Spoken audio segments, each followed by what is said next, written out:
আসসালামু আলাইকুম বন্ধুরা, আশা করি সবাই সুস্থ আছেন। বন্ধুরা, স্ক্রিনে বর্তমানে আপনারা ইসরায়েলের যে প্রধান বিমানবন্দর রয়েছে বেন গরিয়ন, তার দৃশ্য দেখছেন। তেল আবিবের ভেতর অবস্থিত এটি ইসরায়েলের লাইফলাইন। এই বিমানবন্দরটির নিরাপত্তা খুবই টাইট। কয়েক লেয়ারের আকাশ প্রতিরক্ষা ব্যবস্থা এখানে থাকে এবং স্ক্রিনে নিশ্চয়ই আপনারা দেখতে পাচ্ছেন এই যে টাওয়ারটি রয়েছে, এই টাওয়ারের উপরেও কিন্তু বিভিন্ন রাডার সিস্টেম এবং ইসরায়েলের প্রতিরক্ষা ব্যবস্থা রয়েছে। স্ক্রিনে বর্তমানে আপনারা বেন গরিয়ন বিমানবন্দরের যে রাতের দৃশ্য সেটা আপনি দেখছেন। দেখুন, এই বিমানবন্দরটি এখন পর্যন্ত ইসরায়েলের বহির্বিশ্বের কানেক্টিভিটির জন্য প্রধান অস্ত্র এবং যুক্তরাষ্ট্রের বিভিন্ন সামরিক বিমান এখানেই কিন্তু ল্যান্ড করছে। ইরানের শক্তিশালী হাইপারসোনিক মিসাইল এই বিমানবন্দরে যদি আঘাত করে তাহলে দৃশ্যটা কেমন হতে পারে?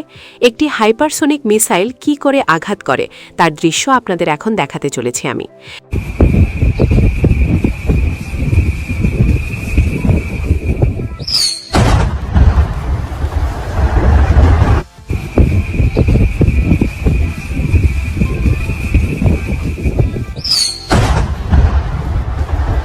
দেখুন, আমি আপনি ইতিহাসের সাক্ষী, ইতিহাসের পরিবর্তন হওয়ার সাক্ষী। সুতরাং এই ভিডিওটি খুব ভালো করে দেখেন যে ইরানের সক্ষমতা এবং হাইপারসোনিক মিসাইল আঘাত করলে ইসরায়েলের বিমানবন্দরের কি অবস্থা হয়। এখন কোনো ব্যাখ্যা করার প্রয়োজন নেই, কোনো ধরনের বিশ্লেষণের প্রয়োজন নেই, একেবারে হিট এবং তামাতামা। এটাই হলো ইতিহাসের পরিবর্তন এবং নতুন ইতিহাস তৈরি করা। খুব একটা আগের সময় নয়, মাত্র 2 বছর পূর্বে এই বিমানবন্দরের রানওয়ে F-35-এর সামনে দাঁড়িয়েই এই নেতানিয়াহু বলেছিলেন যে আমাদের দেশের ভেতর আক্রমণ করা তো দূরের কথা, কেউ যদি আক্রমণের চিন্তাও করে তাকেও কোনোভাবে ছেড়ে দেওয়া হবে না।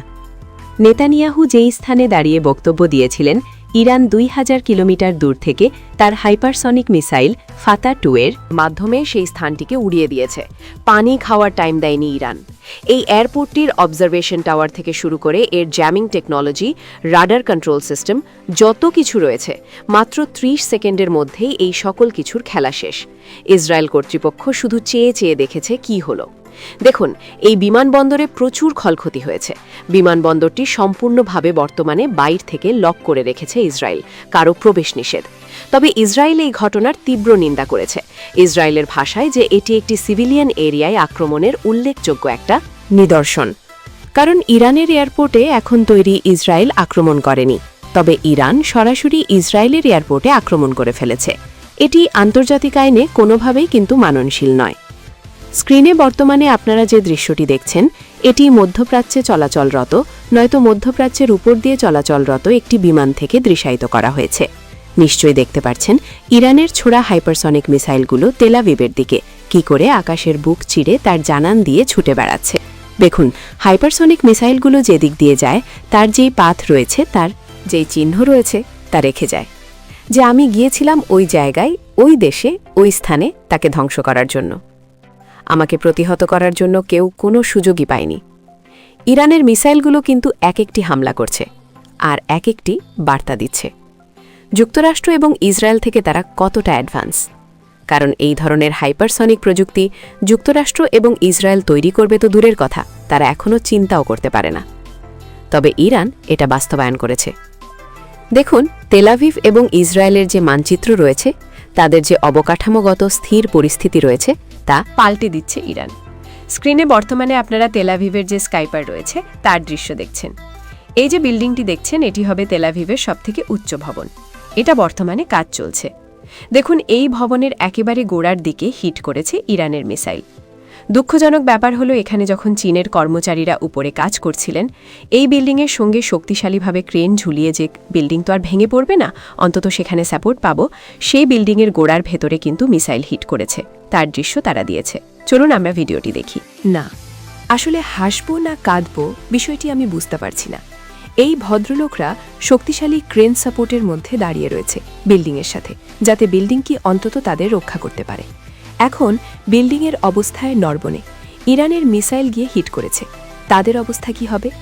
মনস্তাত্ত্বিক দেখুন, ইরানের মিসাইলটি একেবারে গোড়ার দিকে গিয়ে হিট করেছে, মানে এই ভবনটি যদি ভেঙে নাও পড়ে, এই ভবনটি ব্যবহারের কতটুকু পরবর্তী সময়ে উপযুক্ত থাকবে বা ইসরায়েলের কত বড় ক্ষতি হয়েছে দীর্ঘকালীন তা পরিষ্কারভাবে বোঝা যায়। এখন ইসরায়েল এই ক্ষয়ক্ষতির মাত্রা হতে পারে যে ভবিষ্যতে বলে দিতে পারে $2 মিলিয়ন হয়েছে, যদিও প্রকৃত সংখ্যা হতে পারে $200 বিলিয়ন, কারণ ইসরায়েলের এই ধরনের তথ্য গোপন করার যে কৌশল সেটা তাদের আছে, কারণ এটি তাদের জাতীয় নিরাপত্তার যে প্রোপাগান্ডা রয়েছে তার অংশ, এর বাইরে তারা যেতে পারে না। দেখুন, খুব একটা আগের কথা নয়, মাত্র কয়েক মাস আগের কথা, যখন যুদ্ধবিরতি চলা অবস্থায়ও গাজা উপত্যকায় ব্যাপক বোমা হামলা করেছে ইসরায়েল। ইস্যুটিকে কেন্দ্র করে আন্তর্জাতিকভাবে ব্যাপক নিন্দার ঝড় উঠেছে, তবে ইসরায়েল কোনো কিছু তোয়াক্কা করেনি, হামলা করেই গেছে। এটা আন্তর্জাতিক নিয়মের কোনো তোয়াক্কা তারা করেনি। এখন ইরান যখন পাল্টা জবাব দিচ্ছে এবং গাজা উপত্যকার পরিস্থিতি থেকেও খারাপ পরিস্থিতি ইসরায়েলের হচ্ছে, যে ইসরায়েল এই জিনিসটা কল্পনাও করেনি, ঠিক এমতো অবস্থায় ইসরায়েল বিদেশি সাংবাদিকদের ডেকে এনে বর্তমানে ইরানের হামলায় তাদের কি কি অবস্থা হয়েছে বা সিভিলিয়ান বাড়িঘরগুলো কি কি আঘাতপ্রাপ্ত হয়েছে তা দেখাচ্ছে। তারা বিচার চাচ্ছে যে আমাদের বিচার করুন, আমাদের অবস্থা এই সিভিলিয়ানদের হামলা করে ইরান কি করেছে। দেখুন, আন্তর্জাতিক সাংবাদিকরা যখন প্রশ্ন করেছে যে আপনি যে বিচার চান, আপনার দেশের প্রেসিডেন্ট নিজেই তো এই ধরনের যুদ্ধ অপরাধ করেছে, এমনকি ইরানের অভ্যন্তরেও যে 40 জন বা 45 জন স্কুলের যে মহিলা বালিকা নিহত হয়েছেন সেই ঘটনা আপনারা ঘটিয়েছেন, এই বিষয়ে কি বলবেন? এই বিষয়ে কিন্তু তারা একেবারে চুপ। For minister targeting and Iran রেজিটিং অনলি।